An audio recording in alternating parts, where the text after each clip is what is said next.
Okay, guys, so continuing talking about Chapter 7, we're going to talk about changes of state now. So, shifting gears, we've been talking about gases and gas laws, but now we're going to kind of talk more broadly about all the phases, solid, liquid, and gas, and sort of interchange between them.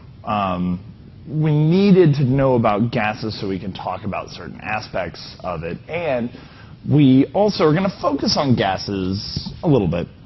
And so, I'm just going to start by saying what a change of state is. Now, hopefully this shouldn't be too big of a shock. It's a physical process in which one physical state is transformed to another physical state. So, from solid to liquid, liquid to gas, liquid to solid, whatever. So, strictly a physical process. We're not changing the identity of the substance. We're not breaking it down or reacting it with anything. It's just changing from one form to another. So, there's 6 changes of state. Let's see if I'm going to kind of keep track of these over here at the same time. So there's solid, liquid, and there's a reason I'm going to draw this one up here. Gas is up here. So the first one is freezing. So freezing is liquid to solid. All right? And the next one is melting. So it's the reverse. So melting from a solid to a liquid, freezing from a liquid to a gas. Evaporation is, evaporation is liquid to gas, and the reverse of that is condensation. And then finally, there's 2 more. We can go directly. You don't see this with water, really. You can go directly from a solid to a gas by sublimation. This is, have you ever seen dry ice? Dry ice is solid carbon dioxide. It does not pass through the liquid form. It's warm enough at room temperature for it to go directly from solid to gas. That's why it's called dry ice. It never becomes a liquid. You never have a liquid CO2. And the gas to a solid is a weird one called deposition. And you would see this when you're making dry ice in the first place, in a freezer and usually at very high pressures and, that sort of thing. So, okay, so those are our 6 changes of state, going from any of the 3 phases to any of the others. So, there are 3 of them are endothermic changes of state. Now, it's important to realize, before I talk about this, that solid is here, liquid is higher in energy, and gas is higher in energy still. Now, we haven't talked about the term endothermic before, so think about what you know about this prefix. The prefix endo means in, inside, or into. Thermic means heat. So this means heat in. So an endothermic change of state is a change of state in which heat is absorbed by the substance changing state. So, I'm going to have to draw my right liquid back up here. So, what has to happen is we have to go from and show up twice. Awesome. So, gas, liquid. So, we have to put heat into it. So, the 3 are, an endothermic change of state is any one in which you're going from a lower energy state to a higher energy state. So to go from a solid to a liquid, or a liquid to a gas, or even a solid directly to a gas, these are all endothermic. We have to put heat in. Now this may seem a little counterintuitive because you think of like boiling a liquid to a gas as it being very hot. The reason it has to be very hot is you're putting that heat into it. So melting, evaporation, and sublimation. Anytime you're going from a lower energy phase or a lower kinetic energy phase to a higher kinetic energy phase, it's an endothermic change of state. The opposite is exothermic. Now this one is especially counterintuitive, I think. So I'm going to do this again: gas, liquid, solid. So these would be anytime you're going from a higher energy to a lower energy. So one that I think that gets people is freezing. Freezing is an exothermic. We always think of freezing as being cold. Well, the reason water doesn't freeze, the reason water freezes in your freezer is the environment is so cold, it's sucking all the heat out of the water. So we're not talking about the heat of the environment. We're talking about the heat change of the water, or the substance is changing.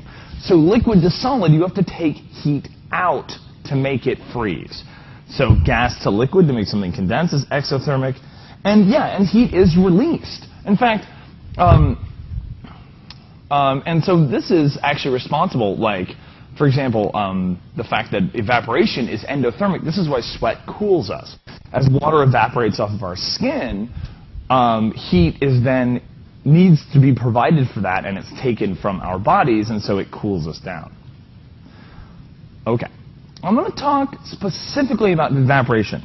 So evaporation is something that we can explain by kinetic molecular theory. So evaporation, if you've ever seen a glass of water, you leave a glass of water out, you leave it out for several days, what happens? Well, the water level goes down. So the water level drops over time. So what's happening? Well, the water is evaporating. So let's talk about what's happening and why water evaporates. So we've talked about the fact that temperature is the kinetic energy. But the kinetic energy of every molecule in the substance is not the same. There's a bell curve, actually. It kind of looks like this. Well, it's not quite a bell curve, but it looks like this. And so if this is the average kinetic energy, you have some particles in any moment that are moving really slow, and you have some that are moving really fast. Now remember, the particles are bouncing around and transferring energy from one to the other. So which particles are moving quickly at any moment will change, but you always have some that are way above the average. So you have some particles that have above average kinetic energy. You also have some that are below average. So at the surface of the liquid only, right, you can imagine you have these particles. Right? Now, what holds the water together as a liquid in the first place? Well, it's the attraction of the particles to one another. Now, a particle down here has an attraction to all these particles around it, and even in 3 dimensions that we can't see. But this particle up here at the surface has substantially less, right? Because there's nothing up here to attract it. So one of these surface particles might have, and they're all vibrating, all the particles are vibrating with a particular kinetic energy. If one of the particles here has high enough kinetic energy, it can vibrate and break free of the attraction of the other molecules. So it escapes. A couple things are really important. One, the molecules that escape are always at the surface. They're the higher kinetic energy ones. So think about what happens if this happens a lot, right? If this happens a lot and we have a lot of particles escaping, right? We are removing from the water the higher kinetic energy particles, right? We're removing, well, this is kinetic energy, and this is the number of particles with that kinetic energy, but we're selectively removing high kinetic energy particles. So the average kinetic energy goes down, which means the temperature goes down. This is why evaporation cools something, because you're losing the highest kinetic energy particles out of the water.